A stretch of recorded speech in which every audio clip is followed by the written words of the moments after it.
Allez, donc je vous laisse télécharger ce grand chapitre avec beaucoup de leçons ici, et on va s'ouvrir la première leçon. Donc on a un petit peu d'HTML, c'est tout, un peu de style également pour que ça ressemble un minimum à quelque chose, et on va vraiment s'amuser à sélectionner tout ça, modifier tout ça, etc. etc.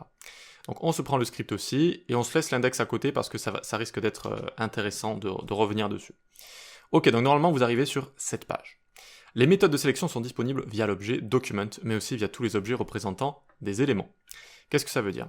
Souvenez-vous, je vous avais parlé du BOM, Browser Object Model, donc, qui est représenté par l'objet global.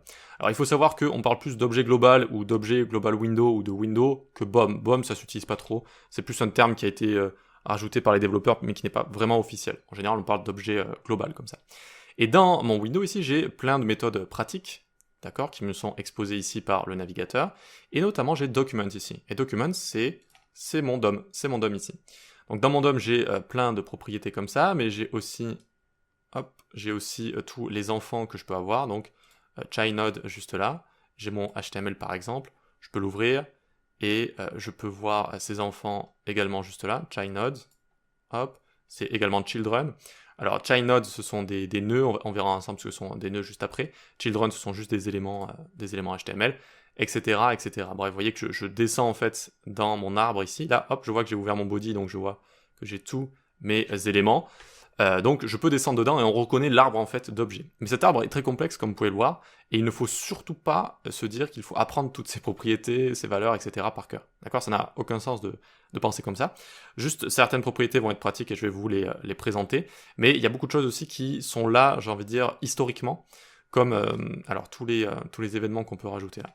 Tous les événements qu'on peut rajouter comme ça, donc on aura un chapitre sur les événements, mais en gros ça c'est une ancienne manière de faire qui n'est plus conseillée aujourd'hui, mais on est obligé de la laisser comme ça dans les versions récentes pour que les anciens sites puissent toujours fonctionner, les sites qui utilisent ce genre de choses. Donc voilà, il y a pas mal de choses qui sont là un peu pour des raisons historiques, mais sinon on comprend un peu l'arbre d'objets, donc document. Donc on peut le loguer directement comme ça, d'accord, document. Et petite astuce, tout ce qui vient de Windows, tout ce qui est à l'intérieur, comme ceci, eh bien, je n'ai pas besoin de faire window.document, par exemple. Vous voyez que window.document et document, c'est la même chose. D'accord? Ça me donne strictement la même chose. C'est comme ça, lorsque vous voulez avoir accès à une propriété de Windows, il le comprend directement, et vous n'êtes pas obligé de l'écrire comme ça. Pareil avec toutes les méthodes qu'on peut utiliser. Vous voyez, alert par exemple, je n'ai pas besoin de faire window.alert. Ça va fonctionner. D'accord, ça va me mettre une boîte d'alerte ici. Mais si j'écris juste alerte, ça va aussi fonctionner. Voilà, c'était juste une petite astuce. Ok, allez, on va pouvoir commencer du coup. On va mettre ça en commentaire. Et on commence avec la première méthode.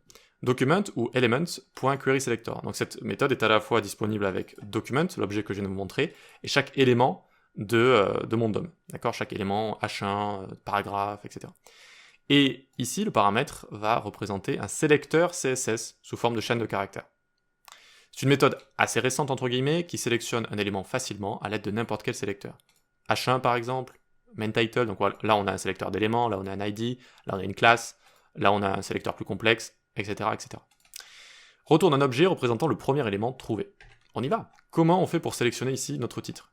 Eh bien on vient ici faire const, en général on le met dans une constante, main title, ici on l'écrit aussi en général en camel case, donc première lettre minuscule, puis les premières lettres des mots qui suivent sont en majuscule. Et enfin ici on vient faire document.querySelector, H1 par exemple. Alors H1 comme ça. D'accord, c'est une chaîne de caractères qui représente un sélecteur CSS. Ensuite je viens ici le loguer, et qu'est-ce que je vais voir? Hop, je vais voir mon objet ici. D'accord, je viens voir mon objet qui correspond à mon H1. Donc vous comprenez bien que sous le capot, votre navigateur a créé tout ça à partir du modèle du DOM qui est proposé, et on vous expose comme ça une représentation des éléments de votre page sous forme d'objets. D'accord? Donc notamment tout ce qui est attributs, etc., vous allez pouvoir les retrouver ici. Donc par exemple mon H1 que j'ai juste là, je vais normalement pouvoir retrouver de mémoire les classes par exemple, class name, vous voyez, title, class name title, oui c'est bien ce qu'on a là. Alors notez que parfois l'attribut HTML ici va changer, la propriété ne va pas être exactement la même que l'attribut, parce que le mot classe en JavaScript est réservé. On découvrira les classes un peu plus tard. Ok, donc on voit qu'on a ça, puis j'aurais pu trouver l'ID aussi, vous voyez, main title juste ici, et on a aussi plein d'autres choses, on a du texte, on a plein de choses. Voilà. Donc ici, il faut bien comprendre que c'est... Ah, voilà, c'est bien ce que je me disais. Vous voyez que j'ai actualisé ici. D'ailleurs, c'est vraiment un peu... C'est peut-être un petit bug. Mais maintenant, ça me l'affiche un peu comme ça, vous voyez. Ça me l'affiche sous forme d'éléments HTML. Donc encore une fois, avec la console, parfois avec certains objets un peu spéciaux, regex, date et les éléments du DOM, eh bien, elle va essayer de les afficher d'abord sous forme d'HTML, comme ça. Donc si vous voulez encore une fois forcer l'affichage sous forme de propriété, comme ça, vous mettez console.dir, ok? Et ça vous permet de voir tout ça. Voilà, donc très bien pour ça, console.dir, vous pouvez le laisser ici si vous voulez, et vérifier, vous le savez, mais c'est bien un objet, donc on peut mettre typeof ici, c'est bien un objet qu'on a juste là. Et donc qu'est-ce qu'on va pouvoir faire avec ces objets? C'est bien, bon super, on a des objets comme ça qui représentent nos différents éléments. Eh bien on va pouvoir les modifier, d'accord? Donc par exemple, je viens faire main_title, .style, j'ai accès à un changement de style, .background_color est égal crimson. Et là, hop, j'ai changé, vous voyez, je lui ai mis du rouge à lèvres ici. J'ai changé le fond de mon H1. Voilà. Avec cette propriété style et avec, vous voyez, le nom de la propriété background color en camel case. Attention, en camel case ici. Voilà, donc ça fait partie des multitudes de choses qu'on va pouvoir faire en JavaScript. On va pouvoir changer comme ça le style. Donc ces propriétés s'appellent des getters et des setters.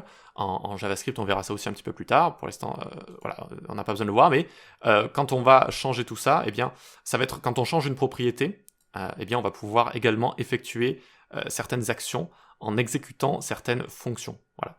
Ce sont les getters et les setters. Donc setter si on a envie de changer la valeur et getter si on a envie de retrouver une valeur et de l'utiliser. Bref, on verra ça un petit peu plus tard, mais sous le capot, c'est ce qui se passe. Et donc, ça nous permet de changer, par exemple, la couleur. Et c'est très bien. Et puis, toutes les propriétés CSS sont disponibles ici. J'aurais pu également, hop, Shift Alt flèche du bas pour dupliquer, font size, et je le passe à 80 pixels. Ça va être beaucoup plus grand. Hop, vous voyez que ça fonctionne également. Ok, allez, on met ça en commentaire, on laisse juste le crimson, ça suffit. Très bien pour ça, on peut passer à la suite. Donc vraiment, le but de cette leçon, c'est de vous montrer les méthodes de sélection, même si je parle un petit peu d'autres choses à côté, pour commencer à vous faire découvrir tout ça. Donc une seconde méthode très pratique, c'est Query Selector All. On a découvert ici Query Selector, et Query Selector All. À votre avis, c'est pourquoi? Eh bien, c'est pour en sélectionner plusieurs. Donc c'est aussi une méthode récente permettant de sélectionner plusieurs nœuds du DOM. Qu'est-ce que c'est qu'un nœud? Un nœud du DOM peut être du texte, un commentaire, ou encore un élément. D'accord? Donc, on se sert de Query Selector pour sélectionner des éléments, d'accord, vu qu'on va utiliser un sélecteur ici. Mais ça va vous retourner une node list, une liste de nœuds. C'est pour ça que je vous donne aussi la définition d'un nœud. D'accord? Mais dans cette node list là, de toute façon, vu qu'on sélectionne des éléments avec un sélecteur CSS, on n'aura que des éléments HTML. Ok, donc retourne une node list statique. Et qu'est-ce que ça veut dire statique ici? Le fait qu'elle soit statique signifie qu'elle ne réagit pas à des changements ultérieurs sur les éléments qu'elle contient, elle reste toujours la même. Ça veut dire que si je prends la liste de tous les éléments de ma liste ici, lorem ipsum, et qu'ensuite j'enlève un élément, eh bien ma liste sera toujours la même. Voilà. Ce sera une copie unique si vous voulez, et pas une référence, et donc ça restera toujours la même chose. Donc allons-y. Après la théorie et la pratique, on y va. List elements, donc tous les éléments de liste. Ok, donc document.querySelector all, et qu'est-ce que je viens de prendre? Tous les LI qui se trouvent dans DUL. C'est un sélecteur CSS. Logons tout ça.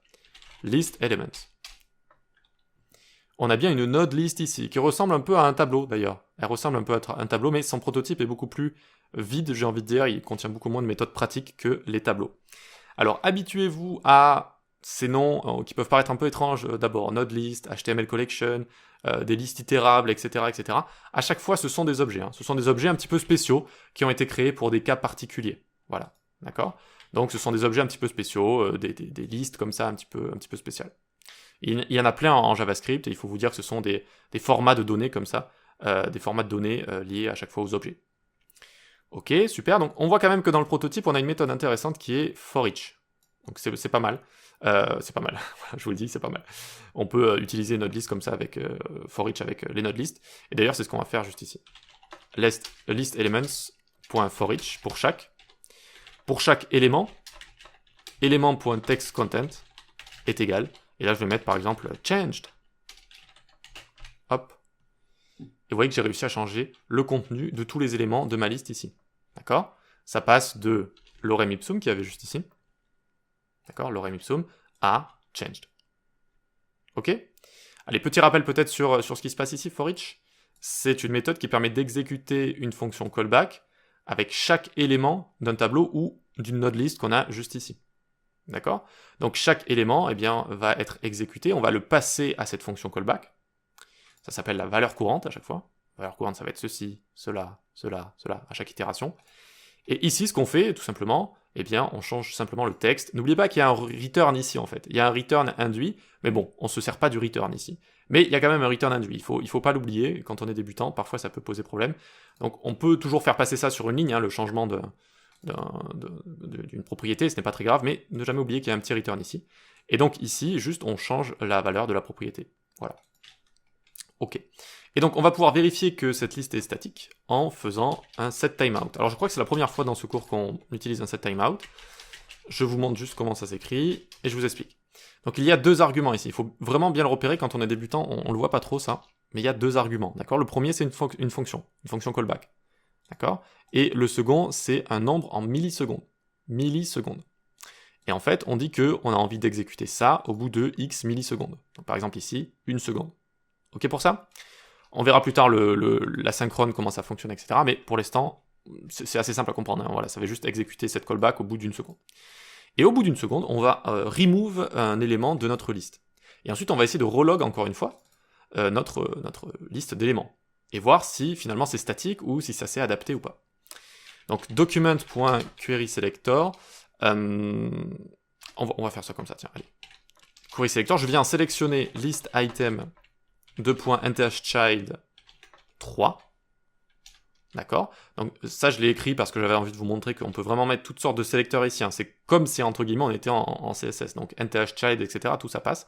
Donc là c'est le troisième en fait. Je viens changer ceci si vous voulez. Et je vais utiliser une méthode qui est liée à tous les éléments de notre DOM, qui est présente avec tous les éléments de notre DOM, qui s'appelle remove. Remove va enlever l'élément du DOM. Remove. Ok? Hop, vous voyez qu'il est parti comme ça. Il est parti. Tac.